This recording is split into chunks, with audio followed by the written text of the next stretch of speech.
welcome to UFO Secret Space.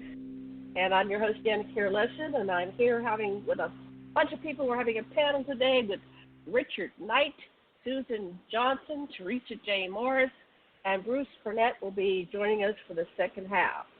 So, very exciting show today. We're doing this every Friday from 8 to 10 Eastern, 7 Central, 6 Mountain, 5 Pacific, and 3 p.m. Hawaii time. And we have all the time zones because we have people from all the time zones here most of the time. This is not a call-in show. I've had trouble managing these wild people that come on and say profound and first things, so I'm not going to be clicking on the button. I know you have comments. You can write to us at aquarianradio@gmail.com, and if you have a question for me or any of our panel members, we will ask the questions on a future show. And if you want to come on as a little guest with your 5-10 minute story about your encounters with extraterrestrials, I will set up a private call with you to vet you before you come on the show. But that was a big learning curve. Susan was on that show, I think it was last week or the week before, and I can't have profanities. This is a family-oriented show, I think, on some of them. Okay, first we're going to start with Richard Knight, and Richard's going to talk for about 5 to 10 minutes, and he's going to tell us, who are you, Richard Knight, and what brings you to our round table? The Knights of the Round Table. Wow, isn't that interesting? This is correct. Aloha, Richard. Aloha. How are you, Janet and TJ and Suzanne? I hope you're all having a lovely evening. I muted them for now because I want you to tell your story uninterrupted for the next 10 minutes. So all eyes and ears on Richard Knight and his story. Take it away. All right, here goes. First and foremost, I hope this doesn't rock your cradles or blow out your windows, but here comes a big advent. Here comes a big advent at y'all, all right? I come from the 16th dimension, so I am only part human from the aspect being that my separation from God and the universe has never transpired. I had the full perception of God and the universe upon my birth, and basically it was very useful that was so because during my early childhood, I was subjected to a great deal of abuse, a great deal of rejection, and there were all kinds of craziness going on, while at the same time enjoying the benefit of having 14 senses instead of the regular 5. To give you examples of these, of course, clairaudience, clairsentience, clairvoyance, the ability to transmute objects by physically gripping them, the ability to heal, the ability to create fire in the palms of my hands, the ability to levitate, and telekinesis for openers. All right? So as you can imagine, if someone like me were to be boarded at a Catholic boarding school, the nuns and the priests were freaking and claiming that I was the son of the devil incarnate. So that was my opening. Okay? And there, from that, I represent a long lineage of tradition of both witchcraft and druidism, in which I was being initiated into and brought into the family trad while still being boarded at this Catholic school. So this opened upon me the tremendous curiosity that became insatiable over time to this point in my life where I now hold 4 doctorates, one in theology, one in divinity, one in religious science, and the other in metaphysics. In addition to my spiritual track, I am also and have been a civil criminal investigator since the age of 19. I am presently now 65, and I hail from the great state of California, from the city of Santa Monica. I have had probably too many supernatural and paranormal experiences to count and detail without actually writing a book, which I have done so, okay? That's how vast and vigorous my experiences in the paranormal and even in contact with ETs and UFOs as well. So I have a vast array of all kinds of stories and experiences to share, and this has been my background. In other words, I have been living proof of a spiritual being incarnate in the flesh and being very aware of exactly who I am. And as my life and path journey have progressed, of course, I have become very well educated. And in order to back up both my positions in the spirit realm, or the spiritual realm, you could say, and my law enforcement realm, which is criminal justice, I also have an associate's, bachelor's, and master's degree in criminal justice. I have had over 45 years of self-employment as a civil criminal investigator, and I have also worked for the federal government with Department of Justice, the Immigration Department, with over 5 years' experience there, and I have also worked for the State Authority of Georgia as a probation officer, starting out as a probation officer, going to a supervisory probation officer, and eventually taking over an office of 12 probation officers who I audited, schooled, and told right procedure to, over a 3-county area with a caseload of roughly 4,500 juveniles and their families over a 6-year period in 2 different districts. So, in addition to that, I love to write. I'm a poet, a published poet with the International Society of Poets, and have been published in many anthologies and I'm winning all kinds of awards from that society as far as like Poet of the Year and things of this nature.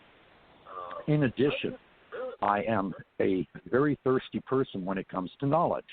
So I have studied in depth all of the various genres of literature in regards to the paranormal and the self-development and the self-awareness, as well as being upon the trip of self-enlightenment, as one would call it, from around 1965 to the present. So that's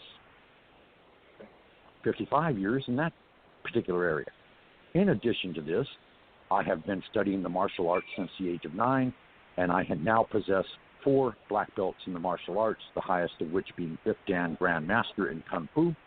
I study and was aware of and proficient in 18 styles of the martial arts. I have done black op operations for our federal government, of which I cannot speak because the information is classified.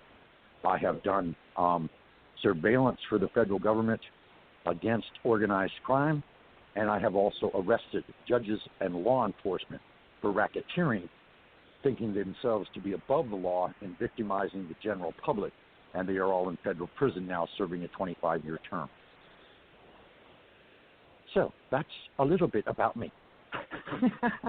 Okay, good. So you're past the talking stick. Okay, let me just let me turn off my timer. I have a timer so we don't go very long. Okay. Well, I don't even know how long I was, you know. It's okay. You were about 8 minutes. That's good. Okay. And there's some kind of That's feedback. Is medium. somebody talking in the background? Is somebody talking in the background? Yes, unfortunately. Okay. Would you like me to go outside? Privacy? I don't know. Just auditory privacy. Okay, hang on a second. You could muzzle them. Well, this wasn't expected. Okay, this was not expected or planned or foreseen. I see. Okay, that's okay. It is one of them spontaneous moments, and they are on the phone with a relative long distance, so, you know. Okay, I understand. Okay, I'm going to put you on mute then, and I'm going to bring on Susan. So, here we go. So I'll still be able to hear. Susan. Yes. Okay, Susan. Hold on, the mic is coming on. Yeah, Susan. hello. So, hi. So, 10 minutes. Tell us your basic story and the top things that you want our listeners to know starting now. About you. Starting now. Actually, around the age of 5. Yeah, how are you? I'm good. Good. Actually, around the age of 5, I had a so-called dream. I don't think it was a dream. I think it was a scout scene or it was a scene, because most abductees and experiencers, they'll remember it later on as a dream or something, which I found out by speaking to various UFO investigators. But at 5, I had an experience where I thought there was these little kids that were my height. And I figured, oh, good, I could play with them and have somebody to play with. And I started to play with them, and they started shooting lasers at me. And somehow I spontaneously produced a beam out of my hands, and I was pointing my hands at them. And then 2 or 3 of my ET people appeared behind me and vaporized one of them, and the other 3 fled. At 7, I had a recurring dream that we were coming into the Earth's solar system, and we were bouncing off the gravitational fields of the planets before we were entering into the upper stratosphere upper atmosphere of the Earth, and a black hole opened up, and I woke up, and everybody, the other crew, which was a human Nyandan crew instead of an ovoid or an Archeron Nyandan crew, that they were still asleep, and I was awake. I'm a navigator, and I said, shift the mass to the black hole, not away from it, because the physics changes when you go into various different dimensions. And they shift the mass to away from the black hole, and we got obliterated. And I was born here in 1960, and since then that was the dream. I'd wake up and I would be cross-legged, facing the closet, all shooken up. And I had that dream like 3 or 4 times. Then when I was at the library, I would study every paranormal book, psychology book, physics book, UFO book, astronomy, trying to figure out what was happening to me, the special relativity, general relativity, everything. And I accelerated my IQ like about 10 or 20 points. And then I skipped 3 grades in grade school, and I graduated on time in 79 from a public high school. And then I got an AS degree in physics, an AS degree in electronic engineering technology, or electronics for short, AS degree in plant mechanical maintenance with a dean's list, straight A's, AA degree in physics. I got certifications in HAZWOPER, OSHA. I got DOE Core Level 1 certification for RAD protection, which is Radiation Protection Health Physics Tech. I passed the Northeast Utilities Test, which allows you to work at the northeastern power plants as a health physics tech. I have like 25 years senior decontamination experience, and I was also a valve tech and an apprentice boiler maker, and also a laborer. And I was a junior health physics tech for like 3 power plant outages. I'm forcibly retired. I've had ongoing alien experiences all my life. I'm connected with, I remember all my past lives and the original universe of where our people came from. Presently, we're working with it on our own, and we were called in and commissioned by the Universal Council of One, which is seated in Cygnus, the Orion councils and stuff, because they needed our help, because we ended the Lyran Wars. And that's why the Star Wars is based on the Lyran Wars. And when they say the Force be with you, they mean us. We are a unique force. I was told we were a force embodiment. And then back in 2015, and I also work. We came in when we were called in and commissioned. We came in through Taurus, from the other side of Taurus, the Aleactron universe, on the backside of Taurus, through Aldebaran, and what is now the Crab Nebula. It used to be called Budotan, and it went supernova, and it became the Crab Nebula. And then we were all killed because we were the last group of our kind to stay back to shoot neutral radiation and to the star before it went supernova, to redirect the beam away from the life vein that's running through the sector. And then we succeeded. We tried to get out of there, but we didn't make it in time. And then Orion ship came, and they captured our souls, and they made clones of our bodies, and they reanimated us on board the ship, and blue tubes, silica tubes, or jelly tubes. And then after that, we went to Cygnus, and that's where we settled, and a planet called Archeron, which is either in Cygnus X1 Deneb, or Beta Sig or Gamma Cygni, or it could Lambda Cygni, or it could have been R4 or Sat R4 or something. 2 or 3 planets, and they hosted us, and they allowed us to stay there. That's 2 or 3 of the planets we live on. We come from the Urfactinum Urfactianum universe, and back in 2014, I was told that symbol on my right ankle means Urfactinum Urfactianum. And when I did some spiritual work, I went on the spiritual website and I looked at symbols, and the symbol that I have indicates warrior. And I go, oh, that's just great, because I've been told lately in the past 10 years that I'm a warrior, a light warrior. And I am a multidimensional being, and I've been told as high as 22 dimensions. And I don't know if I have clear audio or clairvoyance or anything like that, but I do have a good perception. And those are my ongoing experiences. And I think I'm working with several fleets up there fighting. Maria Calvin Hill actually photographed various ships on the backside of the sun and around the Earth and I get a strong impression that those are our fleet. And then Bruce Cornet mentioned a book called The Masquerade of Angels, and then chapter 21, it gives you a good idea of how insidious the evil is that's coming into this sector. And we're here to fight it. And because we ended the Lyran Wars and we collapsed the universe in the backside of Draco, and a lot of them, because it was parasitic, evil, disembodied entities that were sucking the life force out of the universe, and some of them escaped into the portals. And then when we were, that's when we were called in, because they were targeting the lower evolved, lower dimensional beings that live in a dualistic reality instead of the trialistic reality that governs most of the universe. And now we got to finish the job. That's basically it. There's a lot of conflict between the humans, the ETs. They demonize us. They vilify us. We're going to make our presence known. We show our mottos all over the world. We'll see UFO armadas all over the world. That's us showing our presence and our force to let everybody know that we're the good guys and we're after the evil. And that's basically it right now. We got to eliminate the evil, but the humans have to play their part by becoming more awakened and more aware and regain their individualism and their self-preservation and proclaim the sovereignty of their race on this planet. We also do a lot of planetary synthesis, planet creation, stabilization and stuff.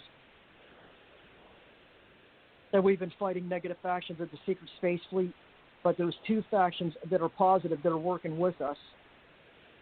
And it's just really horrific. I've been on a lifelong quest to try to find others on this planet from my group that are in physical form, and I think I'm not going to find anybody because so far nobody showed up.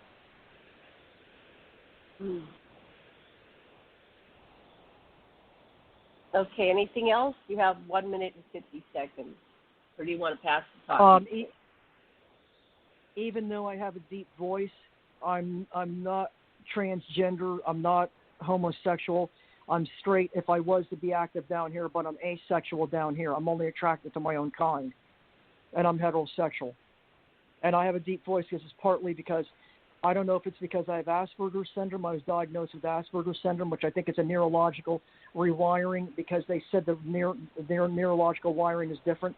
I think there's a lot of star seeds and everybody coming in, as per Mary Rodwell, certified nurse in the UK that does work with Asperger's people, said that they remember their past lives and their star seeds, but I'm an alien hybrid incarnate. I'm not just a star seed. I'm an alien incarnate hybrid. And they told me how they did the in utero and vitro and everything. And my family's had ongoing experiences too. But I think there were different races than mine. And the deep voice also part of the Native Americans tend to have deep voice too.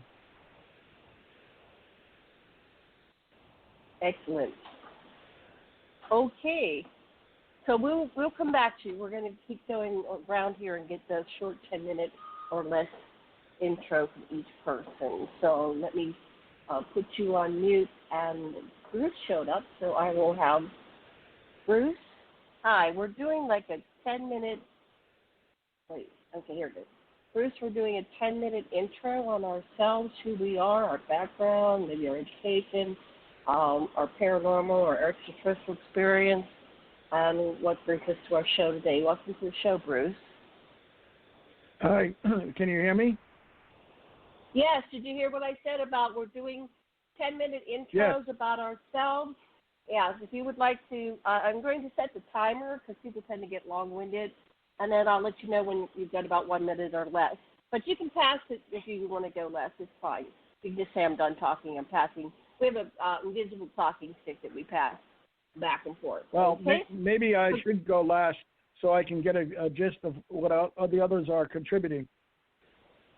Okay, well, then the next one will be Theresa. So you're passing to Theresa, so let me mute you, and I'll put on Theresa. And hold on 1 second while I do these, a little bit of a delay. So, Theresa, you've got 10 minutes, and I'll let you know when it's the last minute. Okay, go ahead. Hi, everyone. This is Theresa Jeanette Thurmond Thomas Morris.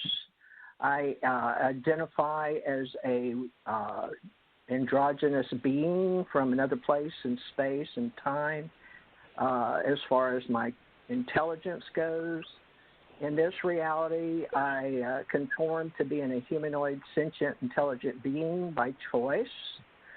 And for the sake of this reality show, or lack of reality, I am a cosmos ambassador in this reality, and I do psychic work for various people that hire me. And I also train entrepreneurs as a CEO of a corporation. And off planet, I do Life Between Lives, and I was signed up to do this, what we call epoch, as a very, very old soul with lots of memories prior to what is recorded on this planet, which we used to call the Akashic Field, but now it's become more than that, because we have been able to define it while I was working here on the planet in this reality. My first president I met, Harry S. Truman, through to President Reagan, and I did not meet Clinton or Trump, but they know of me. So in this reality, I'm considered T.J. Morris E.T., that's my brand. I have T.J. Morris. I have created for the world the Allied Command Intergalactic Relations. Off planet, I am a universal life force that works in a large command that is universal. We go in and out of various universes. In this reality, this one that I'm talking in, I am considered a guardian of the galaxy, and I have worked at the highest level in a quadrant for this universe, strictly as an observer and also a communications officer. Now, my partner in life that is deceased in this reality worked directly for the president, as I did, President Reagan. We are, in this reality, we are retired from Department of Defense, he was Department of Army, I was Department of Navy. We both were intelligence officers. I have been a private investigator, legal investigator, and trained in personnel and information security with some of the best in the world. I have traveled the world. I'm a world traveler. Let's see, what else would you need to know? I'm presently working as a government contractor, even though I have officially retired. I have 50 years in service from May 10th, 1967 to May 10th, 2017 with our Office of Personnel Management. If you study how we've set up the government with the Constitution of the United States, you can learn about all that and all the changes that have happened since I got out. With regards to the reality here that we've created with UFO groups, I am the original Ascension Center Oracle, and I am also the original UFO Association, the original. I started with Stanton T. Friedman and George Filer, and Canada, and the United States of America, and the international acclaimed command officers that were retired, reservist, Army, DOD, GS, WG, wage grade. And so I represent in radio since 2012 with several people that are veterans. They want to tell their stories before they pass on. Prior to 2012, when I became in radio, I worked for UFO Digest in Canada as a contributor, publisher, writer, and I helped Dirk Vanderplug, who is a well-known publisher in Canada, and before I met him, he was very interested in why I talked about Andromeda, and we discovered, he thought that was odd that in my repertoire choice, Jim Mars, Richard Dolan, a lot of people, Alfred Lambert, Weber, a lot of names you may know in the UFO industry, knew of me and talked to me via Canada. But a lot of this was classified, a lot of this was above top secret, and Stanton T. Friedman went to his grave never divulging who I was. But he and I both worked on the Roswell story. I worked with Don Berliner Dr. Bruce Maccabee helped me and Janet in 2015 begin the Alien Contact Organization. I have since separated out from Mutual UFO Network, which in 2012 I ran one of the first advertisements. Stanton T. Friedman opened my show after I'd had a couple of shows with Janet Carroll Lesson to do Stargate to the Cosmos. So you may know that she and I have known each other on this world since 1993, and we'll be coming out with our timelines. But she met me as a psychic at Psychic. I had Psychic Network. I was CEO in Hawaii, and let's see what else. Spiritual World Network, and I was asked to take over your spiritual center as president, CEO of a corporation. I ran the Spiritual World Network, and I was on radio there, television. People came over and filmed me from India. I've been on various radio shows, but I did not want to, so I waited to come out till August 2007. I was told I broke the internet, and the Catholic Church came out and Russia was like, what you doing? So I claim August 2007 as my coming out as an extraterrestrial entity on the planet telling my stories, but people thought them as fiction, and that's okay with me. So I since then wrote about 20 to 40 books, lost count. So I'm considered an author, a publisher. My family ran a publishing company. My imprint was Timely Manner Books. I was president CEO, as I said, of a corporation. I became a multimillionaire, 33, when I was age 12 on my first Rolls Royce. So I had the power to manifest, which the government was very impressed with. So the actual smoking guy that you see in X-Files was my handler named Carl Reichert out of Chicago area, but I guess he was in D.C. and held the desk there for 40 or 45 years. But I didn't know what those were. So Dr. Richard Allen Miller has been my colleague, and he is a GS-18. We both have an IQ that was once registered at 168 plus, both others 175. And he is my colleague, and we are building a new reality with esoterics, wisdom, what we call the occult, which just means unknown or undefined, or it's used in a lot of ways. But basically, I relate as an interfacer. One of the jobs which I didn't want to admit to anyone until my husband died because of intelligence work. I was told this to say I work for the State Department. But I worked with Bob Dean, and we worked with Allied Command Europe. I worked the European Theater in uniform, out of uniform, through the International Police, with some names I won't drop right now because it's too soon. And I have been known as a researcher for APRO, NICAP, QFOs. I personally met J. Allen Hynek for the sake of the show. He asked me overhead in a jet to please help him. I didn't know he was asking me that he died. I was supposed to meet with him in Colorado with his secretary. I was flown to Edwards Air Force Base. I guess we had to talk with some other people in the Navy and Air Force, and then I went to Lowry Air Force Base and did some training, Black Ops, stuff like that. But as far as people that care about what kind of military training I have, Army, Navy, Air Force, Marine. One more minute, TJ. All right. I crossed over.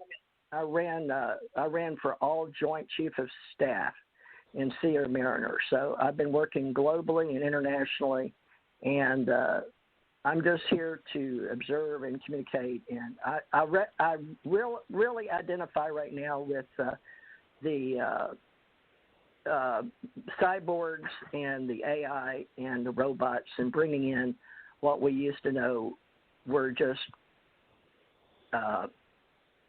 interfacers. So I didn't want to do this job, but I volunteered for it, I guess. So that's who I am. I'm here to help at the Ascension Age. It's a whole new paradigm. So thank you, Janet Carroll Lesson, for being my friend. Okay, thank you. Okay, next person is Bruce Cornet. And Bruce, I'm putting you on off of mute. I think you can talk. Try talking now. Okay, can you hear me? Yes. Yeah, go ahead. 10 minutes. Okay. My background is very different from that of Theresa and Susan. I didn't get involved in all of this subject until 1992. And before that, I was a straight-laced scientist working at colleges, universities on paleontology, geology, and palynology. And I have many publications and sub-books on that subject, but that was my previous career. Now I am doing writing about my experiences since 1992, when my career took a sharp, hard right-hand turn.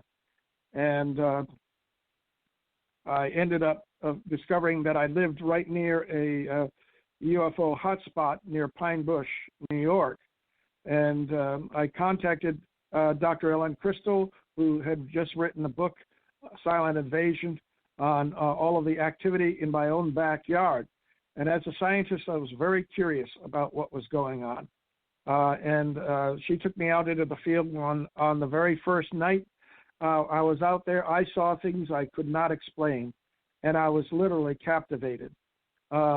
This continued for 11 years. I started a research project in the field with equipment, with cameras, audio and visual and magnetometers, and collected an enormous amount of data and accumulated over 140 close encounters. One thing that Ellen had in the field, which was very different, was that the craft would follow her around. And when I went out with her, they started following me around too. And we would go to specific locations in Orange County, New York, and set up our cameras, and the craft would literally come to us and put on performances in the night sky.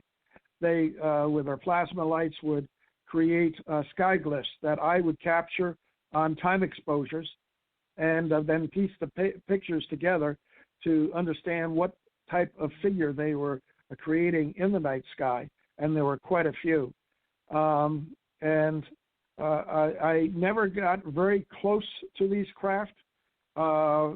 They would always keep their distance from us. They would lift off from neighboring fields and arc over us, and then dive into fields or forests behind us. So this really interested me, and I wanted to get to the basis of who were they and what was this. Everybody that went out there sky watching thought that this was, they were aliens. And in my 11-year research, I was able to accumulate enough information to say to exclude the possibility that we're dealing with some faction of the U.S. military, perhaps working with the ETs. But the technology that I saw and experienced in the field was extraordinary by any means. They were able to read my mind when I was taking pictures and know exactly when I was opening and closing my shutter of my camera, and they would move and make movements in the night sky to coincide with those opening and closing of the shutter.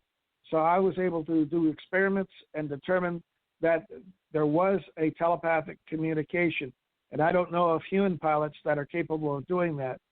In addition, I was able to determine that these ships, which were mostly angular ships, they were not round. Some of them were like the Tic Tac, but most of them were triangles and diamond-shaped craft. The manta ray was huge, about the size of a 747.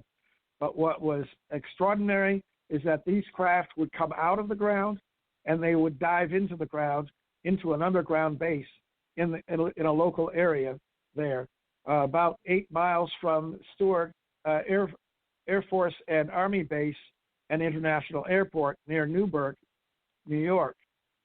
So we had a lot of commercial air traffic and military air traffic flying over us, and these craft would mimic the lighting, the navigation, night lights, hazard lights of these conventional aircraft.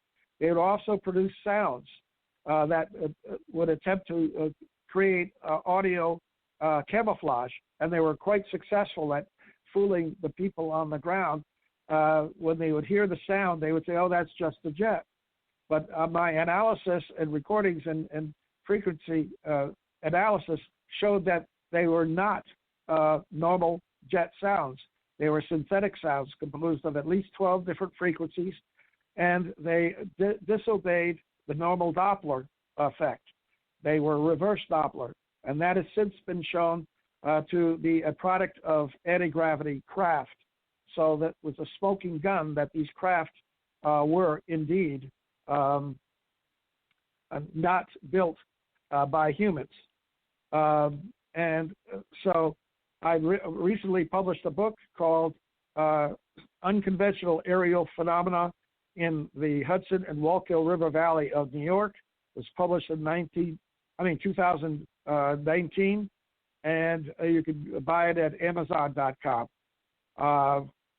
There are also hundreds of web pages that I generated since the late 90s, one for each of the encounters that we had in the field. And you can go to my web pages, just Google Dr. Bruce Cornet, and you can follow me into some of those web pages that are linked to other web pages and see all of the data that I published in my book. My life has been quite extraordinary from the standpoint that I never realized that when in 1981, March, with a discarnate voice, asked me if I was ready to serve God and do whatever he asked me to do. When I said yes, he asked me to take care of a woman that was in need and that he would bring her to me, which he did.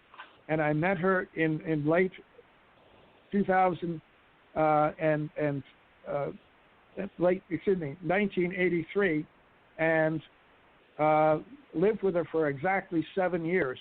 And she was an extraordinary woman. She died in 1991, and then came back in spirit and over her grave and to say her farewell. And I caught that on video, on camera, and I did a web page on that called The Passion of Bonnie. That was her name. And then I watched her spirit being beamed up into a second sun in an overhead cloud above her grave. And when I analyzed that images from the cloud, there was a huge, circular, dome-shaped white mothership embedded in that cloud. And that was my first clue that my late wife was an ET. And she came back to me and communicated with me telepathically for many years after that. And I believe that she was responsible for putting on those performances by the unconventional craft in the Wallkill River Valley of New York. So I'm basically here to back up all the other guests on the show with actual physical data that had been analyzed scientifically. Great. Well, thank you very much, Bruce. Okay, good timing here. Okay, this next round, what we're going to do, I'm going to go back to Richard, who we've not met yet, Bruce, but I'm going to ask a question. Richard's going to ask a question of his own making. Oh, let me get this switched over. Okay, 1 second here. And we're all going to answer it. And I'd like everybody to keep their question down, their response down to 2 to 3 minutes, because that way we'll get 3 or 4 questions done in the course of the show.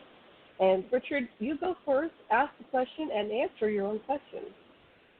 Take it away, Richard. Okay. Good evening, everyone. Not like putting once you on again, the spot, huh? But go ahead. Well, that's okay. I can handle it. No problem. Okay. My question is this. How long, to all of the panel's very, very extensive knowledge, have ETs and extraterrestrials been involved with the planet Earth? Okay. And an answer to that. Do I now? Yeah, yep. You answer your own question now. Mm-hmm. Okay, so now I get to answer my own question? Sure. and then we're going to have everybody else answer. Oh, okay. All right. Well, my answer to the question is, roughly speaking, about generationally speaking, 50,000 years, roughly speaking, give or take. There have been many wars for the planet, as mentioned by our other panelists. There are still ongoing wars in the seventh dimension that are being carried on outside the expertise of experts here on the ground, as well as sensitives such as myself and all of the other panelists, obviously. And there have been many races that have come to the planet, including the Anunnaki, who held the human race into what you would call morphosized, where basically their mentality was completely controlled by the Anunnaki for at least a good 20,000 years. There has been an ongoing alien presence on this planet simply because the original created mass of the Earth was, in fact, a universal library that was kept by a half a dozen guardians that would rotate in and out of rotation in far as their incarnation was concerned, so that in turn this library would be an access to all of our universe and depository by all beings within our given universe, which contains about, I can't even tell you exactly how many galaxies. But anyway, that's my take on it. In other words, basically speaking, there has never really been true Earthlings per se, and if they were only here incarnate for one life before they became either mutated, ascended beings, or extraterrestrials from other planets, galaxies, or universes or dimensions. Okay, and then express your question one more time before Susan answers. Susan's going to answer next. Okay. My question to the panel is kind of short and sweet. In your take on things or your observed interactions with the same, how long have extraterrestrials been, basically intermixing or helping the human race here on Earth? How long has there been an ET presence on the Earth? Okay, Susan, your turn. Since before the beginning of the Earth. The Earth was specifically created as one of the primary focusing points on what they would call a matrix that's supposed to govern the baseline light harmonic resonance that regulates the nature of physical reality. There's several Earth-type planets throughout the rest of the universe. Each one of them is on a critical point of this matrix. And each universe is regulated by what they call a light harmonic resonance octave or a system. And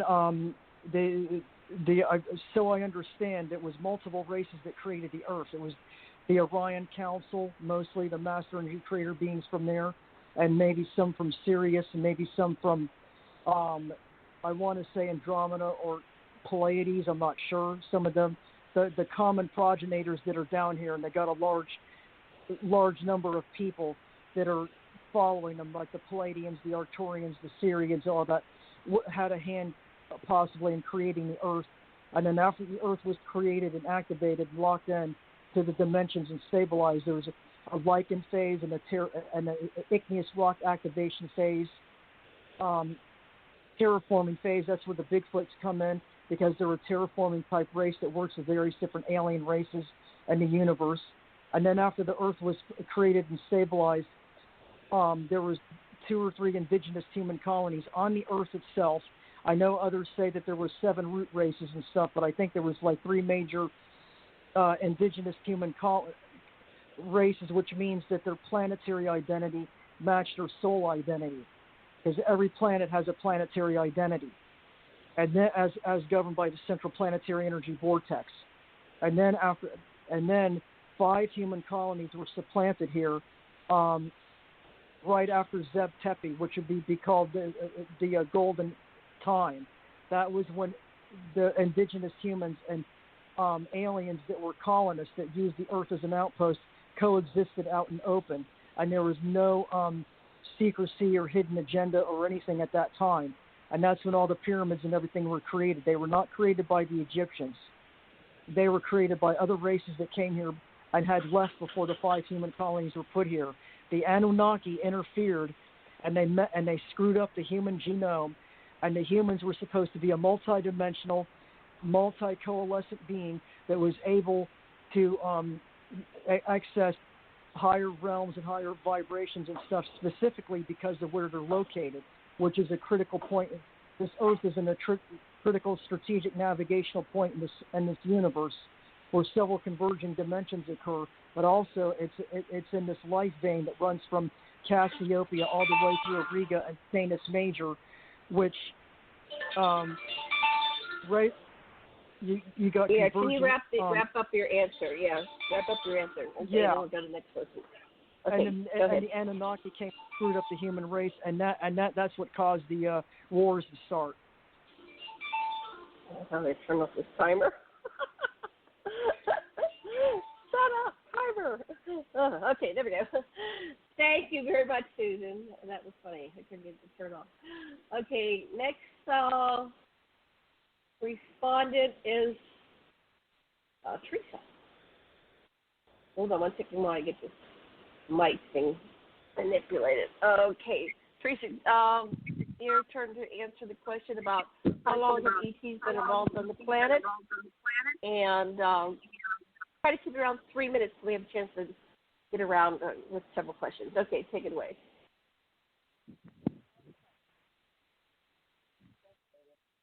Are you there, Theresa?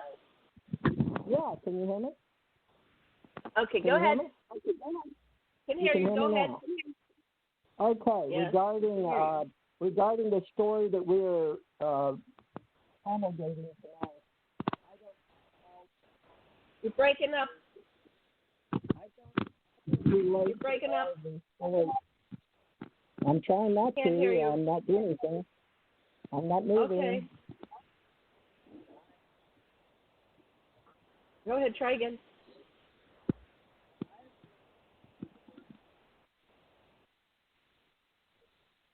Okay. We're having some sound problems. We'll come back to Theresa. Are you there, Theresa? Try one more time. Okay, we'll come back to Theresa. Okay, we'll give Bruce an opportunity to answer that. Okay, thank you. Bruce, you're live. Yes, in response to Robert wanting to know or wanting to say how long he thinks the ETs have been involved with humans, he also asked how long, Richard, how long the ETs have been on Earth, and those are two different questions with two very different answers. I agree with him that interaction with humans probably goes back to at least 50,000 years. But in the Wallkill River Valley, I discovered something that was quite outrageous. In my geology work, I discovered that the original Cydonia complex on Mars was constructed in the Wallkill River Valley during the last interglacial, Eemian interglacial, over 118,000 years ago. And I was able to locate remnants after the glaciers retreated of the face, the tholus, the crater, the base to the D&M pyramid, and all of those features, and was able to age date the Cydonia complex on Mars based on continental drift on Earth, which was indicated that it was either built, the one on Mars was built either 50,000 years ago or 59,000 years ago, or it was built 118,000 years ago. Take your pick at this particular time, because the rate of continental drift could be 1 or 2 centimeters per year. And the second part of the question, how long has ET been on Earth?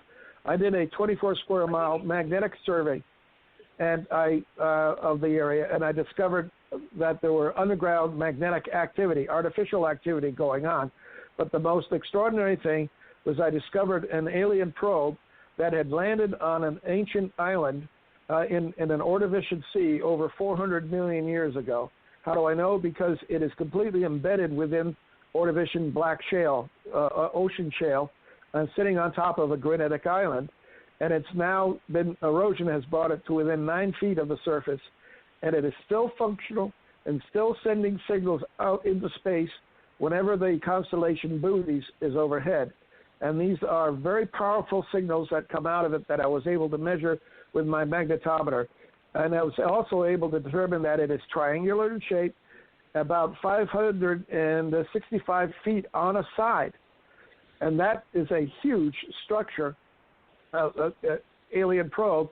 And I found other ones sending signals out into space as well, indicating that this was a mining area for these extraterrestrials over 400 million years ago.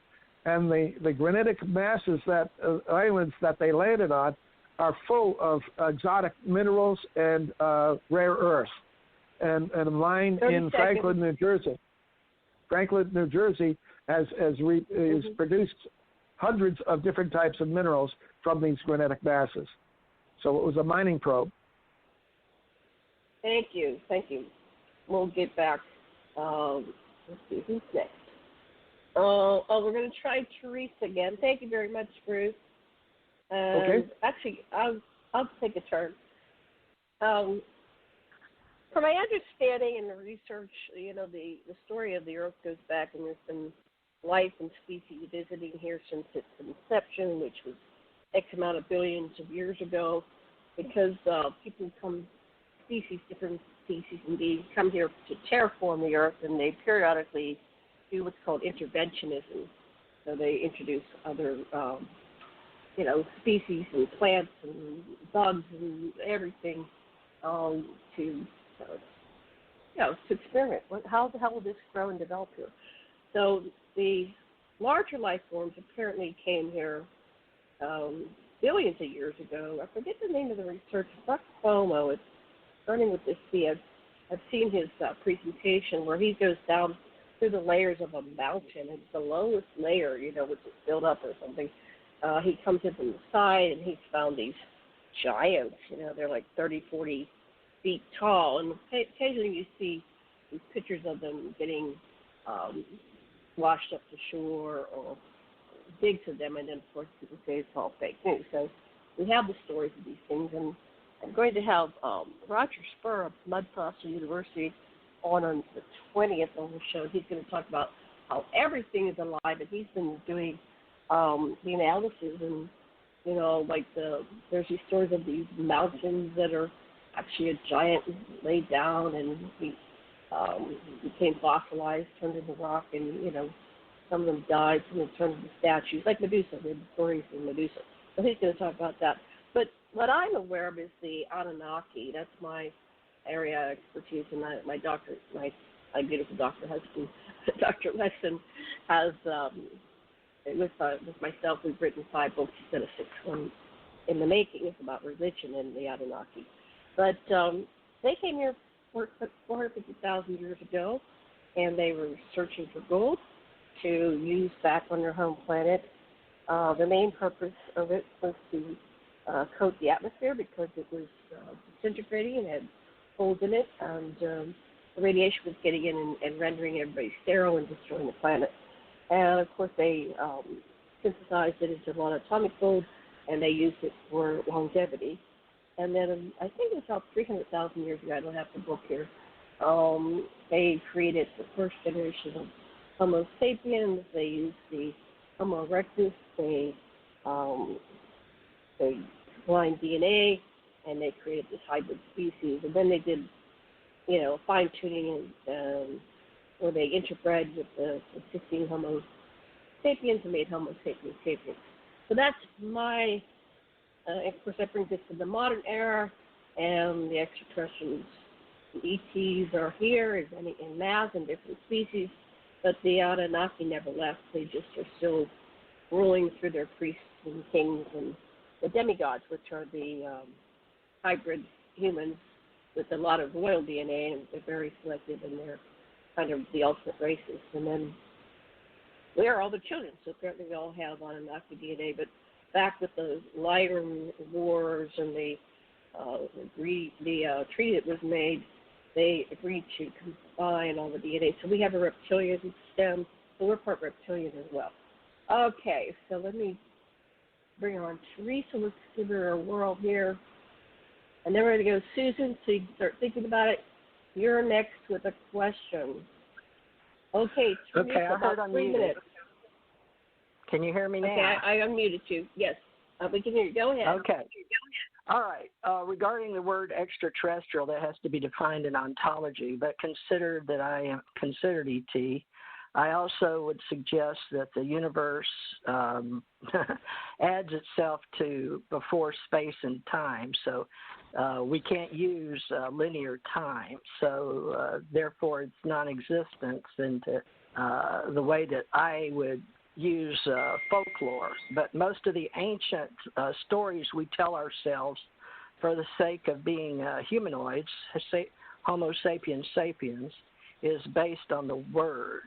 So where I come from, it's based on universal language, which was before anything to do with sound or vibrations or bandwidth or any type of description, because we didn't use words, okay? So it's very hard to communicate unless you don't communicate. So that's why I'm here to help with the word and observe and help communicate. That's part of my chosen extraterrestrial mission here. So regarding let's write the stories that write and thread the stories on the planet is I bring in all the universal codes.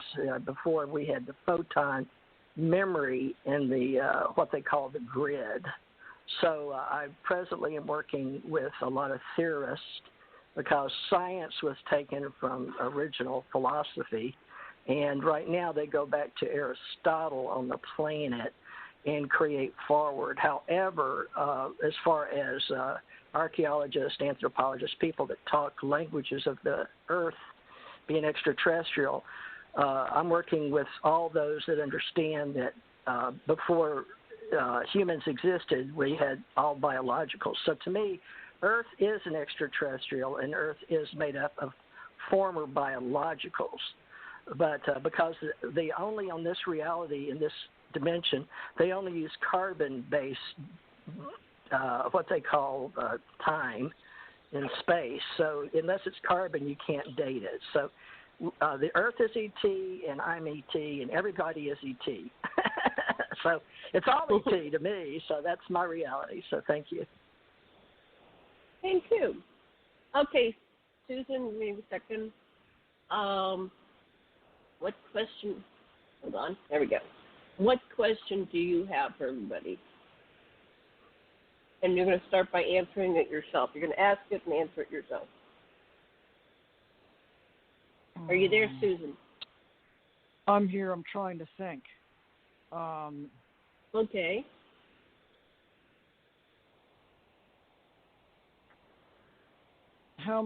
I'm wondering how many of you think that the heaven and hell in the Bible, as described in the Bible, are not really places like heaven and hell, but in actuality, and also Nibiru, and also the scrubbing of the atmosphere using gold by the Anunnaki, all of that. Okay. How many of you think that, oh, well, they're just mining, the Anunnaki were just mining gold to restore their atmosphere? Or do you think maybe perhaps they were using the gold to actually, as baffles, as scrubbers, to clean an atmosphere and restore the ionic balance within that atmosphere that's in an enclosed ship called a surrogate planet class ship? Okay. So put that in a question. If you can put it in a one sentence question. Yeah. Rephrase. Okay. Rephrase that. Okay.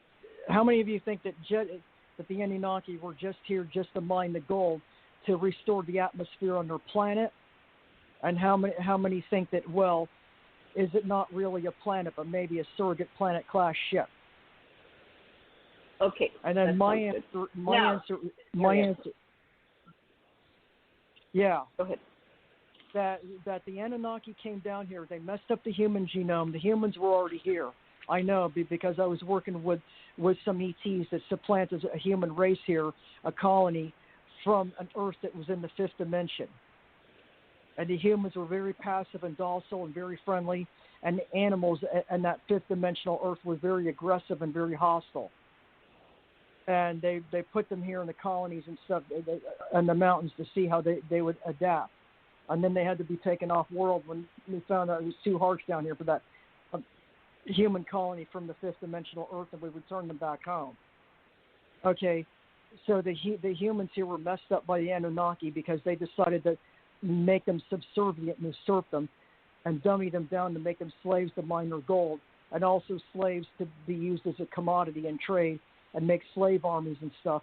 The gold was specifically mined, like I said, to become to be used in baffles inside of these surrogate planet-class ships to scrub the atmosphere of toxins and renormalize the ratios of the different gases in those enclosed atmospheric climate control systems. I know, I used to work in some of the climate control systems on the ships, colony ships docketed in the backside of the sun, the moon, and the solar system.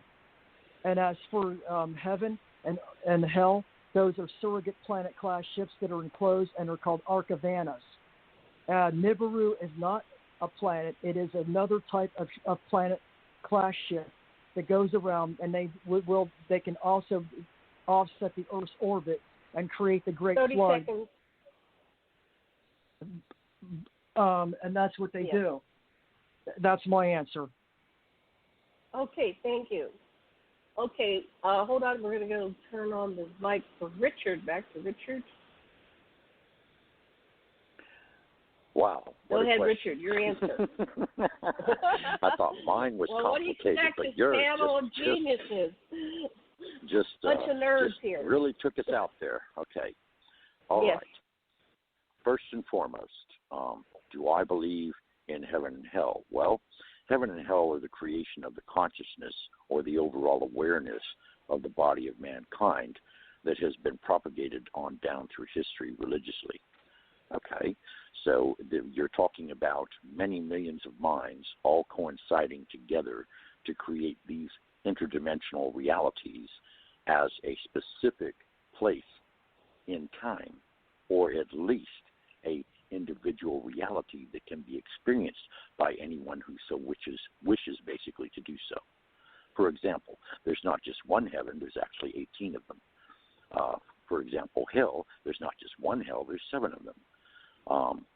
As far as the Anunnaki is concerned, I do believe that, in fact, their mining colonization and excerpts upon this planet were a cover, a complete cover or disguise to the universe and the galaxy and, of course, our solar system at large to put off, or what you would call sleight of hand magic, to indicate that this is what they were here for and this is what they were doing, when in reality they were completely sent or completely had the alternative motive of completely dominating mankind and making mankind into their slaves. And that's pretty much my answer. Thank you so much, Richard. Okay. Bruce, let me turn on your mic. What's your answer to that question? I have studied religion over the last 30 years very intensely because I mentioned earlier that I spent 7 years to the day with Bonnie, my late wife. And she turned out to be, when she died, she came back and told me that she was an ET. She was, her name, was spiritual name was Kahra, capital K, small a, capital R, small a, and that she was the leader of the Caledonians, and that she had come to Earth in order to fulfill biblical prophecy, that she was the woman who bore the male child in Revelation chapter 12. And it wasn't until 2010 that I discovered this, that evidence for, that her whole life was perfectly choreographed to follow those 17 verses in chapter 12. And what that she gave virgin birth in 1967, August 1st, to 2 children, a male and a female, and they were immediately taken up into space. she was also, was, as I said, the leader of a group of extraterrestrials that I now know were part of the Anunnaki, and they were responsible for trying to roll out the prophecy that is given in the Bible. So we have I was directly involved with the beings that were part of what Richard says were the group that was enslaving mankind and trying to bring about the compliance and worship of them. And Kahra was, interestingly enough, means a spirit of goddess, and she was the goddess that the Egyptians, the Isis, Nephthys, Set, and Osiris worshipped back during that period of time. She is also the writer of the Quran, the scripture in the Quran, and she said she is that the Judeo-Christian Bible is her biography. So I had direct contact with the very beings that Richard was saying, and Janet, you say, are trying to control humanity. Okay. Are you done? You complete? I'm done. Is that enough? Thank you very much. Cool. That's sufficient. Thank you. I'm going to go on to Theresa. Hold on. There we go. Turn on mic. There you go. Now I hear unmuted. Now I hear it. Okay. Now, regarding work. Okay. Regarding me and the way I identify and I witness is the words we're talking about are only of stories that have been created by thought forms. And many thought forms where I relate to who I am after dying many times in this reality is life after life and life after death. So in those realities where I am presently, it's like interdimensional travel, is the fact that I know I'm here now in this reality, but it's like I would prefer to use the term of entertainment and gaming because this is a radio show on radio waves that we're creating together, so we're all creators. Now, this is the same way that humanoids have met on the planet in order to have a physical reality to entertain each other on a learning planet or to some prison planet. So that's where a lot of these dualistic words come from. But in my level of education, above this reality and above this dimension is we're working in spaces that you can't even imagine on the planet because in this reality, I've been in them, and I can't explain how you can walk into a home or a ship 30 by 30 and it open up to a whole nother reality. So we're working on that, and right now they're called magnetic monopoles, according to Dr. Richard Allen Miller. So I'm here learning to communicate and work with ontologists. But regarding the Anunnaki, that is one of the stories that was written on this planet by people of before they could read and write, really, so they had scribes do fired clay tablets. And that is about, the word Anunnaki means those from the heavens came in human earth language that we call the business language or American English. So most theologians are aware of that, as is the intelligence community. But I can say that in this reality, that is why Iraq, they had people go in and destroy most of the Anunnaki museums in Iraq to get rid of that story.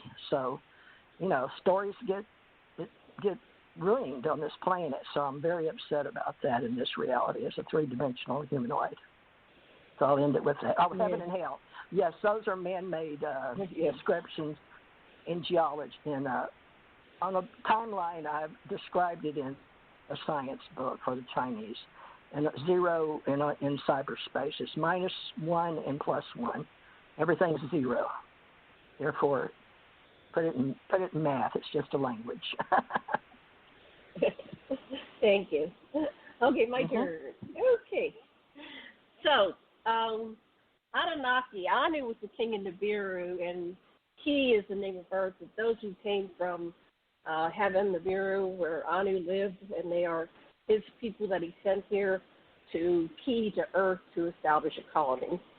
And that's according to the Sumerian story. It's written in Shemiah form. So the accuracy of the original writer, was it science fiction, was it science fact? Back then they seemed to be trying to write down the history to leave for humanity, and we are their children. So the mining story, yeah, it could be a story. You know, all these are stories. Everybody here today's telling stories. We have all these stories written. We don't know the true motivation of the original authors of any of these stories. Were they intending it to be fact or fiction, or anything in between? Heaven and hell, according to the Anunnaki story, heaven, of course, was Nibiru. So if you were going to go, you were chosen to go back to Nibiru to visit King Anu, to go to the home planet. You know, that was a very honored thing to do, but they didn't let just anybody in, you know. The humans weren't allowed in. Even some of the gods, they were forbidden to return to heaven, to Nibiru. But, and then the hell part, hell was known as the Absu, the South African mines, and they still exist. So Michael Tellinger has all this information, videos and books about, he lives in South Africa and the mines, and he's found ancient lab where he created Homo sapiens, and there's all these stone henges throughout, you know, Africa that it would have taken millions of people to make them, and there's no explanation because the population wasn't large enough to make these based on how old they are. But you know, as for a spiritual place, you know, I've been dead and came back, and I've worked with the dead, and they seem to have, it's like a state of being, whether they experience heaven, you know, good experiences after they die. I think that's another whole thing. George Harrison kept saying the names of God, so at the moment of death he would meet God. So a lot of people do things to try to end up on a good side, and if you go to the stories about people when they die and they come back, or they do, what do you call it, regression to the life between lives. You know, there's lots of stories of where you go, and based on what you believe or think is kind of what you carry with you. So I will end with that. And let's see, we have 46 minutes. We probably have time for one more question. Let's go back to Theresa. What question would you like to ask our panel, and start with yourself with answering it?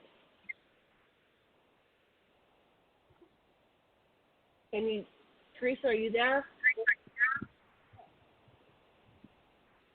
Okay, we'll come back to Theresa. She's not responding. Okay, Bruce, what question would you like to ask the panel, and answer it yourself first? Okay. What I got involved with was a prophecy that was being fulfilled by one of the Anunnaki, who claims to have been, claims to be Kahra, the goddess worshipped by the other lower demigods of ancient Egypt. But she also told me that she was Nin Kursag, who was the mother of Enlil and Enki, and of humanity in general. But what was fascinating by all of this is that I got to meet her children, which were actually, I was the sperm provider, and they are essentially the offspring of Kahra and Bonnie and me. Bruce, in the interest and who are they? So who are they? And what I came to realize, the children, and especially my son, whose name is Kyle. And what I came to realize is that he is the male child described in Revelation chapter 12, which is the reincarnation of the Christ Spirit, and he is the Messiah. He's now 53 years old, and he's very close to coming down. he's a pilot of a spacecraft, and he's going to come down and assume his position as the prophecy, old and new prophecy of the Bible proclaim. So that's basically my contribution from what I've learned. But we also know that this is part of the Anunnaki deception. Okay, Richard. What do you think? Okay. What's your response to Bruce's question? Well, I'm trying to decipher precisely the question. Okay, Bruce, you were very, very eloquent and very knowledgeable. So therefore, you were putting on a presentation as well as couching a question in the midst of it. Yeah. So if you could couch it for me more succinctly, I would be most appreciative. Yeah, you're both okay. I'd like to go on for both of you. Yeah. Okay. Basically, is the Messiah going to return as the Bible prophesies? Okay. First and foremost, if we are addressing the lineage and incarnation of Christ himself, that whole story has been manipulated through various royalties and various ascendancies and all kinds of different houses that in turn, basically have reworded the Bible into 18 different versions, into 14 different languages. Okay, so there is the truest sense of the Bible itself is the language that Christ himself spoke while he was present on the earth, which is Aramaic. All right, so the Aramaic Bible holds the truest content as far as what is recognized as the established or accepted Bible by those in mass. In other words, you have the Catholic Bible, you have the Greek Bible, you have the Roman Bible, and you have the Russian Bible, and you have the Ethiopian Bible, and you have the German Bible, and you have the Christian Bible, and so on and so forth. And all of these are parallel stories, but in different languages, and when you take the same story and translate it into a different language, it begins to transform and have different meaning. So, in reference to the second coming of Christ, as the book of Revelations was revealed to you by and from, as portrayed by John, it has already happened. The reason being that you see the whole message of Christ, which was never thoroughly understood because it was spoken in parables unto the masses, withholding the sacred truth to only his disciples or apostles at the time, was basically one consistent of majorly 3 golden rules, one being love yourself, the second being love others as you would love yourself, and the third one being treat all others as you would treat yourself. So basically the standards of love and full acceptance of the self. Now, of course, we could get into an hours-long dialogue as to what the self consists of, but the Christ, basically in principle, as a being, entity, and conscious message as to what he was diversely projecting unto the Jewish masses and, of course, the Roman Empire at the time of his alleged incarnation. And I say alleged only because, again, it's a matter of perception. In this reality where there are 2 or more, you can co-create an entire complete reality just based on the 2 of your thoughts melded together in an interdimensional and multiversal universe, okay? So I say that Christ has already reappeared is because his gift unto mankind was the message that all of us are, in fact, Christ conscious, and that as such, he lives in our hearts from the aspect being of the understanding and sharing of love. Oh, thank you. Okay, on to Susan. Great answer. All right. Hold on, let me put this on. Thank you, Richard. Taking you off for now. Susan, what's your response? Who is the Messiah? Is he returning? I think is she returning? I'm not so sure. I'm not so sure exactly what part of the Bible is true, and it's been so misconstrued and interpreted in many different ways. It's hard to tell exactly what the persona of the Messiah really is, or if in fact he returned or anything. I'm saying the Christ was actually referring to the Christ priesthood, which is a belief system, like a philosophy, from what I'm understanding. And when they say Jesus, they mean Jesus of the Christ. That's what they meant.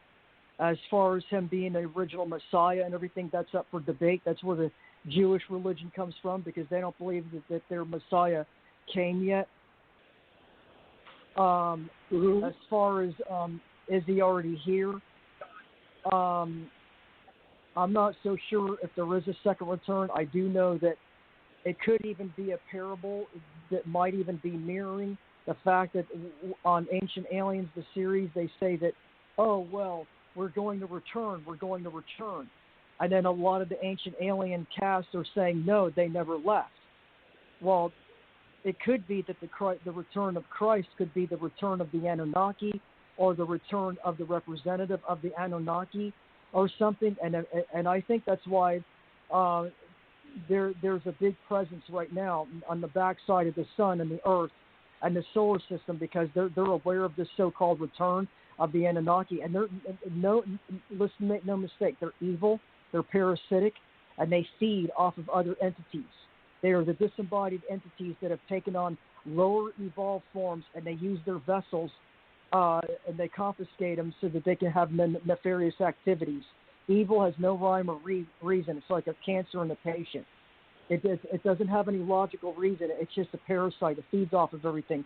And I think that the Bible and everything, along with the other religions, were specifically designed to subjugate and assert and dummy down the masses, and along with the God gene complex that was put into the human genome to screw them up, to make them have to worship something greater than themselves, instead of having their own self-awareness, self-preservation, self-integration,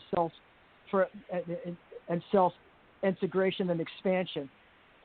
And I don't think there's going to be a return, because I don't think the Christ really existed. I think it might have been a parable by the Anunnaki themselves, through the Bible, the evil Roman Empire and the evil elite, to go ahead and control and subjugate the masses.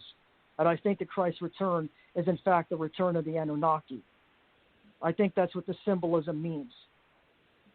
Wow. Great answer. Thank you. Lots to think about. Okay, I'm going to see if I can get Theresa to answer this question. I hope her phone is working. Hold on one second. Thank you, Susan. Theresa, are you there?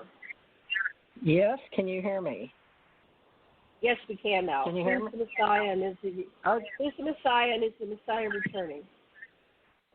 Well, it depends, again, on ontology, and it depends on the person or the data package of thought forms and intelligence that the question being asked.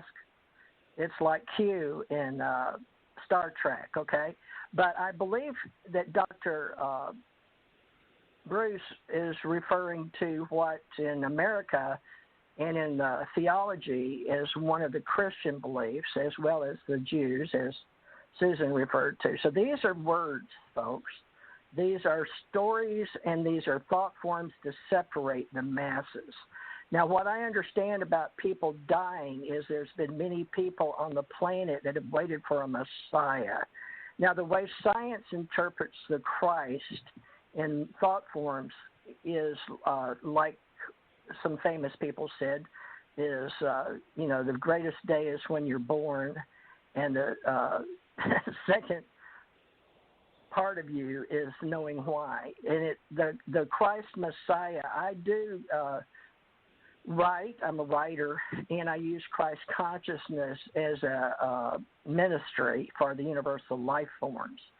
And in the universes, we all know that people, as humanoids, get together, and in order to tell themselves that they are going to be okay as individuals, they create critical mass consciousness.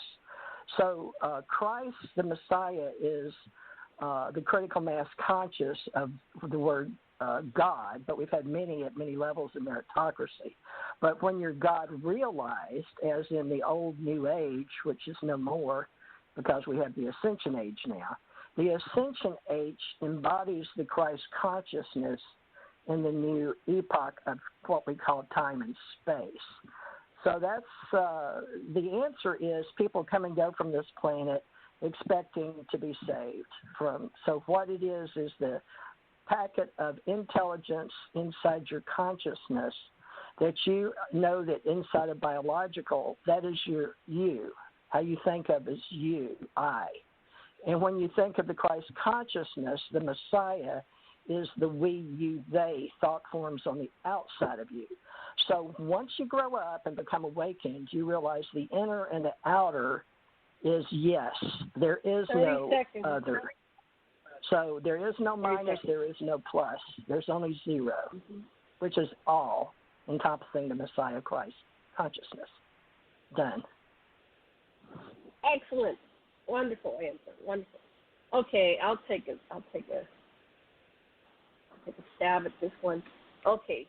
So the Anunnaki introduced the story of the Messiah, so people would keep looking outside of themselves for the answer, for someone to come in and rescue them, which is a way of disempowering humans, because humans, if they were dealing with too many humans and not enough Anunnaki. There was a couple incidents where humans realized that the Anunnaki could be harmed, they could be, they bled, that they had a form that was vulnerable. So they started religions in order to control the masses. So they started introducing this Messiah. Look for someone outside yourself. You can't do it yourself. There's no way you can ever do it yourself. And that kept them from realizing that we are all Christ consciousness. On the higher level, we have the spiritual aspect. Who are these beings that come down periodically and walk among the sentient species of the planet and to help them evolve and become conscious and enlightened? Now, the historical Jesus, according to the Anunnaki and according to the researchers that I've worked with my own research, was actually Enki. And Enki, because he was such a long-time immortal being, wherever he traveled, he would get different names.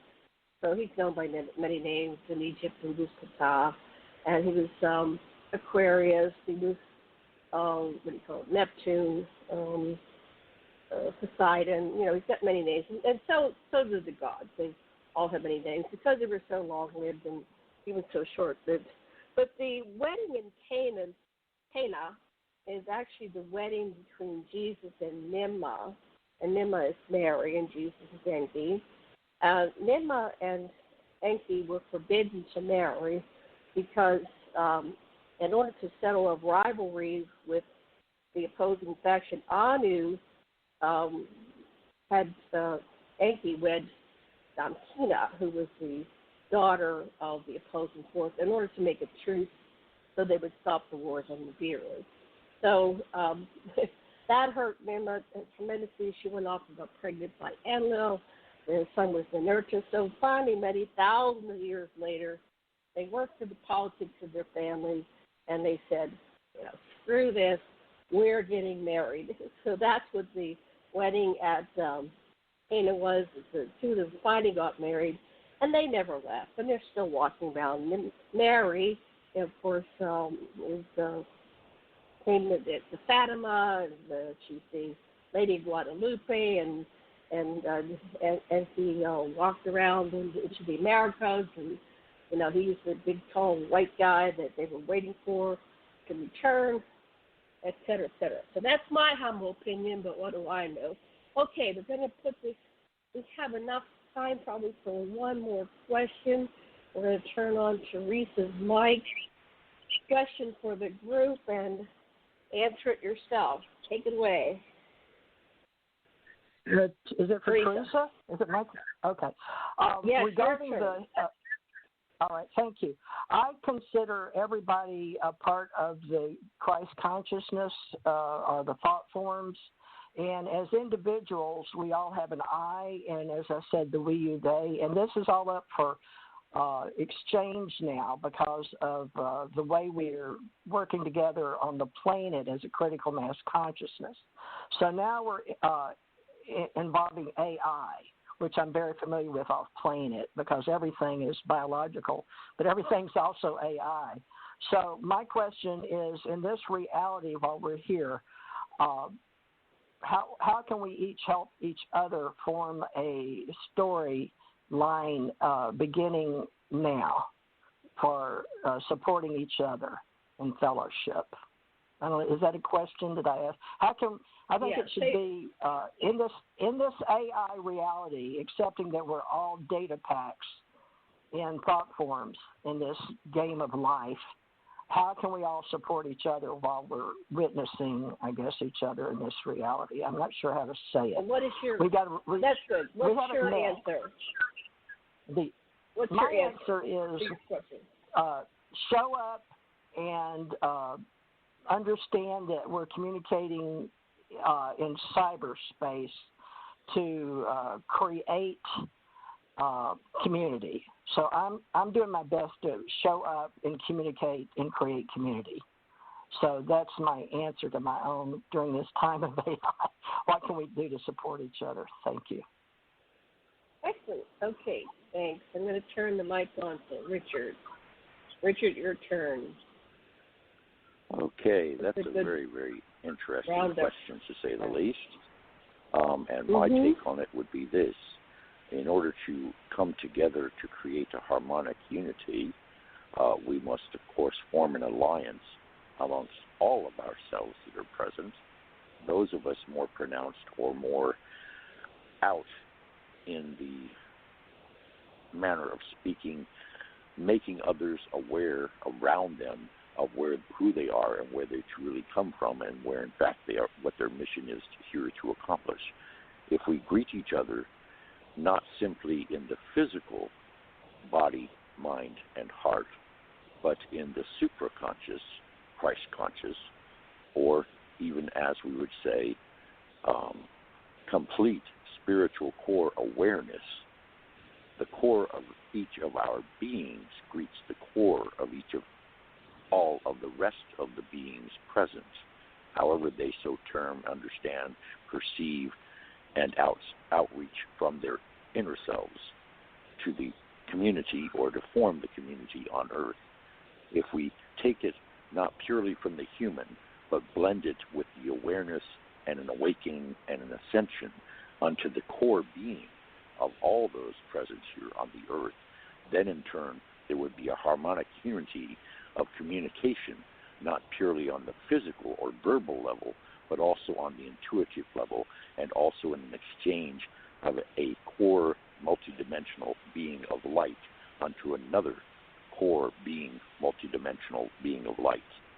And this harmonic focus would then in turn begin to terraform and reconstruct this entire environment and all the communities around the Earth to become once again in harmonic resonance, which would in turn also fulfill the prophecy of the age of Aquarius. Wonderful. And that is my answer. That's good. Thank you so much. Awesome answer. Okay, so let me turn on Susan's mic. How do we create community? How do we support each other?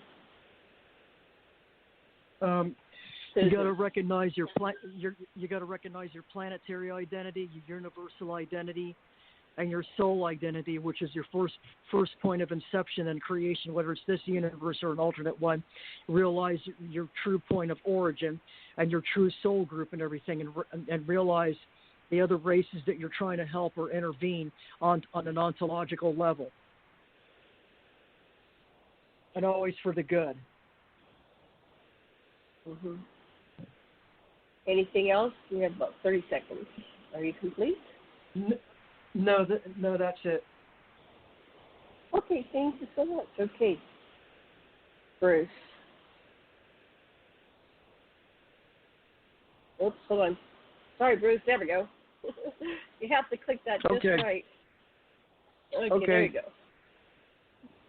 Essentially, I mean, I am impressed with all of the comments being made here, from Richard to Susan to TJ to Janet, and what I was trying to present is this concept that if there is going to be a human representation of the Messiah, just as many believe there was at the time Jesus was on earth, will the public believe that he is who he claims to be? That I doubt will happen. I suspect that if somebody were to claim he is the Messiah, you would have as much acceptance and dissent as you did 2,000 years ago. And I don't think that's going to be the solution to bringing people together. And I don't think that there is going to be a single savior that can change all of the problems that we have created for ourselves. We need to correct our own, clean up our own house before we begin to want others to clean up theirs.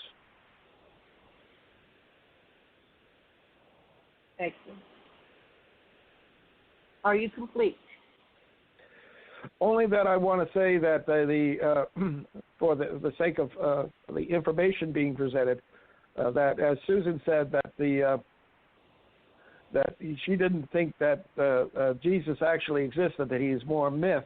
Well, that has been held by many people, and yet it's too bad that you didn't invite Tommy Sinisi on this show, because he claims to have lived at the time of Jesus and to have known Jesus personally. And so he could correct that misconception. Then you have the Gnostics, who didn't think that Jesus came in the flesh, but that he was mainly spirit, and the Christ spirit. And that's why the Catholic Church, the original church, tried to destroy the Gnostics. They get rid of that concept, but it has come back. It is resurrected in 1949 with the Gnostic manuscripts that were found in the desert. Right. Okay, well, I'm going to answer my answer, and then I'm going to turn on all the mics, and I want everybody to play nice with each other. But I just wanted to say, but in psychology, one way we can create community is to witness each other. And we witness each other without judgment, without criticism, without trying to fix or repair, because none of us are broken. But witnessing is the first level to healing, especially if you can be witnessed without judgment, criticism, somebody trying to fix or repair you in your true, authentic self. And ideally, it'd be great to witness each other in our true expression in the moment. So if somebody wants to be angry, they could be angry, and you just witness them being angry, and we, applaud and say, "Good job, you really did." If they want to be loving, whatever their true emotion is, as long as you're not hitting somebody, you don't let anybody hurt anybody. But if it's within themselves, and that's what they're doing, that's fine. And so what we've done in our communities here, we've had experimenting conscious community here on our property. My husband came here in 1979, and this has been like a little hippie community. Learning to grow food and supporting each other. And I can't say that we had a lot of success, although, each period was successful in of itself. I would like to see us, and that's why this vision of this radio show is to come and we witness each other. And I'd like to see each of us on this panel and others that we find that bring to the radio show that we do our timeline. And what I mean by our timeline is you take your story and you think, from your current now self, and you go back in time to 20 or 30 critical incidents in your life that kind of shaped you as to who you are today, and that you never forgot, like a dream you never forgot, and you write them down, 1 to 20, 1 to 30, how many you have, but no more than 30, and you give them a name, like the time my mother hit me, right? And what did that mean to be hit when you never been hit before? Or, something, the time I was taken on board the ship, whatever it is, it can be whatever it is. And then what I'd like to do in future shows is each person, we witness them in their 20 to 30 episodes, and we help them integrate,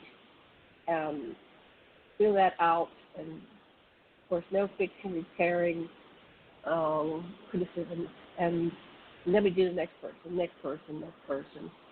And so that's one of my concepts. So now we have 19 minutes left in the show, and there is somebody on hold, and I'm afraid to turn it on because the last time I got all these obscenities. But I'm going to turn on the mics of our panel members. I'm going to walk away from this for just a minute because I have to do something. And I invite everybody to just go free flow, and it's called popcorn. The one who has the most to share will probably emerge as soon as I walk away. And please be mindful, there's only 18 minutes left, and when you're done, say, I'm passing the mic. And then the next person speaks, and try not to cross-talk. I'll be back in just a minute. Take it away, panelists. Will you mute yourself, Janet? And we usually do this by time, so there's 4 of us, so that'd be 4 minutes each with a closeout for Janet at 2 minutes. So anybody got a timepiece? I don't, but she started, this used to be Friday nights with me for UFO Secret Space, so I don't know what it is now, but Susan, Bruce, and Richard have been invited, so I yield my time if somebody will keep up with 4 minutes each, whoever's got a timepiece. Next. Yeah, Theresa, I wanted to try to get a hold of you, and it's hard. Is there any other way I can get a hold of you? Because we had a really interesting conversation, and we were talking about the ontological basis of being an identity, and then we went on to something else. Oh, the F-16 that crashed in Michigan. And then you said it was caused by something else. Specifically, I was trying to get a hold of you. The question I had for you was, what do you know about the so-called bunker buster incident that happened in Maine, which was December 17th? A lot on both sides of the storyline, but can we do this offline? So you can get in touch with me as director at Oh, wait. Let me give you UAP. Excuse me, I'm still old paradigm UFO. New paradigm, director at UAP.associates. And that is where they're combining all my Microsoft and Gmail and my personal domains of about 35 different domains with GoDaddy in cyberspace. So if you'll direct your email to me and you and I on phone, do you do Skype? Yeah, I do Skype. Perfect. My name is TJ Morris, E.T. And all you have to do is schedule a meeting with me by contacting me and making me a friend on Skype. And I do 15, 30-minute intervals. But for you and me just to be one-on-one as friends, no problem. It's just, I'm going to be honest with you. Once you cross my path, which apparently you've done, I'm a soul traveler, and I pretty much have already. I didn't hear you're cutting out. I'm sorry. Just Hello? so you know, I'm a soul. Okay, let's see. Hello? Can you hear me now? Can you hear me? I'm back. All I heard was once you cross my path, which you've done, and then that's it. And then you faded. Yeah. Hello? Okay. I heard the whole thing perfectly clear. That's it's bizarre. all blank. That's bizarre because I heard everything that TJ had to say. Okay, can you hear me now? This format is kind of a little bit flawed. I'm thinking of taking this show to Zoom, and we could try that next week on a Zoom format. You don't have to show your face if you're shy. You can just keep your camera off. But we might get a better recording because there's something about, oh, we lost Susan. Okay. There's something about this format which is flawed. Well, I'll try to call her back. It's not just the format. It's that when you have beings that are fully awakened and conscious, all gathered in one place, we have a tendency to blow circuits on satellites and other communication devices and create static in those systems, and as a result, it interferes with communication that you're trying to have between any pair of given individuals for conference calls. Oops. Wait, I got to do that without sound. Okay. There's a way of calling without having the sound. Calling sound. Okay, there we go. I'm trying to get Susan back on.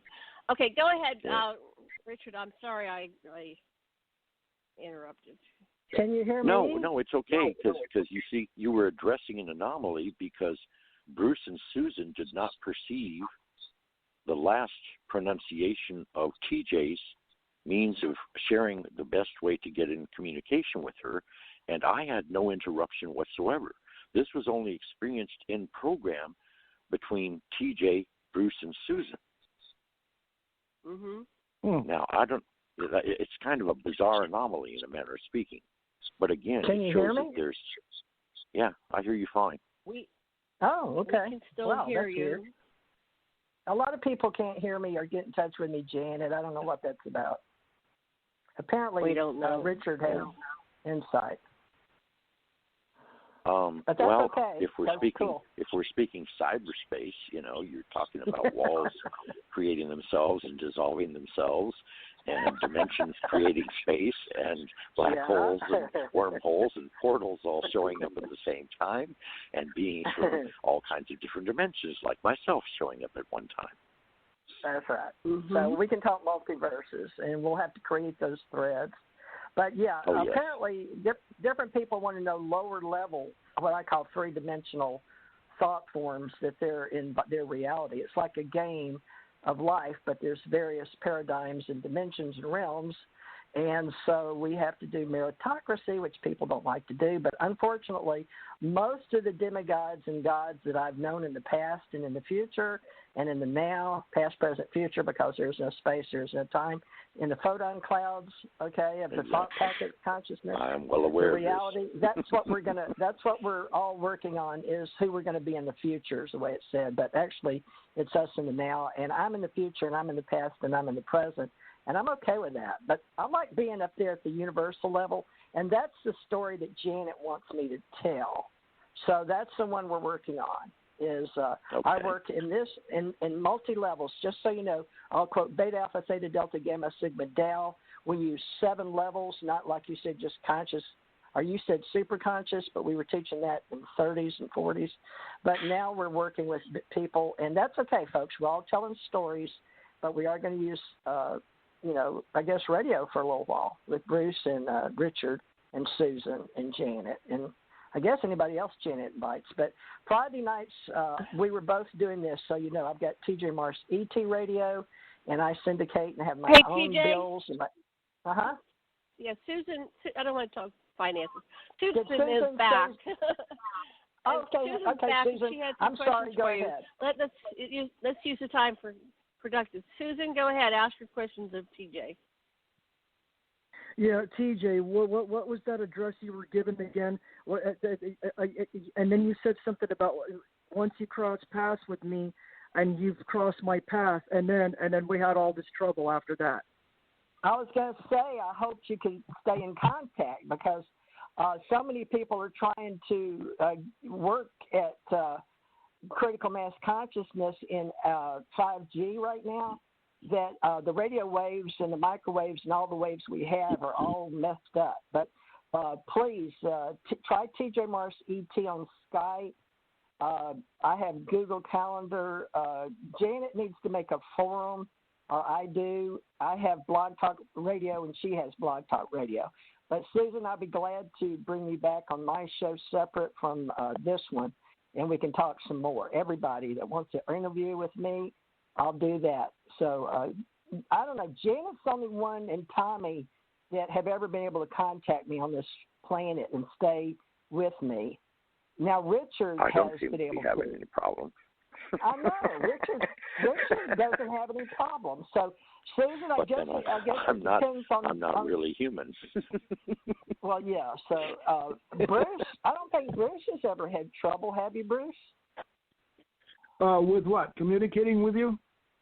Yeah. Reaching her, yes. Oh, no. Interesting. Huh. No,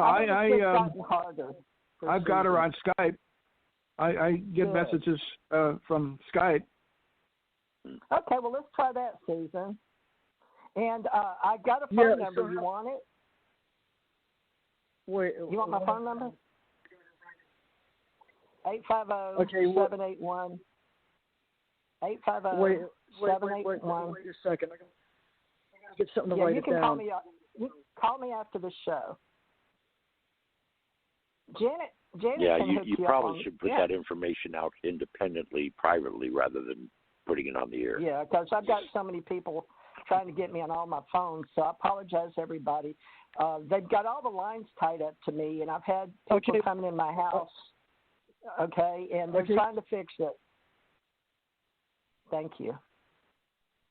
Janet, just keep us together. Okay. Go ahead, Susan. Yeah, so if you're going to give out the phone, it's going out to everywhere. Do you want to give out your phone, TJ, or do you want to do that on the email? You can do that.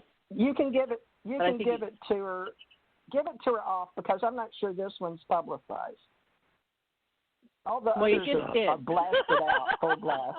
Yeah, well, you didn't. It wasn't. It wasn't Wait a minute. completely 10 digits visible. It wasn't all completely those 10 spammers digits would visible. get it. All those people that do commercials would get it. So anyway, you will no longer have to worry wait about a minute. them. But anyway, I'm having a hard time talking. It's like everybody's talking through me, and then I get cut off. And every time I try to get TJ Morris, I can't get her. Everybody else can get her. Somebody's interfering with me. You're a psychic, Are you TJ. What do you serious? think? So I'm going to mute everybody so you can have the last 5 minutes talking to TJ and ask her your questions. So I'm muting everybody else. Go ahead, Susan. Ask your questions of TJ because we have like 7 minutes or 5 minutes. Why is it when everybody else can get a hold of you with no problem, I can't? What's going on? I think the number I gave you is one of the ones I lost. I don't know if somebody came in my house and took them because they were right here by my bed, but somehow they disappeared. So out of 4 phones I own, 1 landline in the house, I've only got the one I'm talking on. And Janet will give that to you so you can call me after. Janet, apparently Susan really wants to talk to me. It's just one-on-one, okay? Sure. Yeah. Okay. And I don't understand. I want to ask you a psychic question. Oh, no, sure. You're a psychic, right? Yes, ma'am. I'm an empath, cognitive, a precog. I claim all of that. I'm Cosmos Ambassador. I work on all levels. Okay. Beta, Alpha, Theta, Delta, Gamma, Sigma, Tau. Okay, then, in relation to that, what am I? I'm on the real high councils, right, from the other universe, multiverse, and all that? Yes, ma'am. Am I the only one here on the planet for my people? No, ma'am. I am you. You are me. We are they. You're my other one. Where are you from? Which universe? The 7th. The one I'm from is Fortean or Fortean universe. I didn't hear that. What? You're a universal being.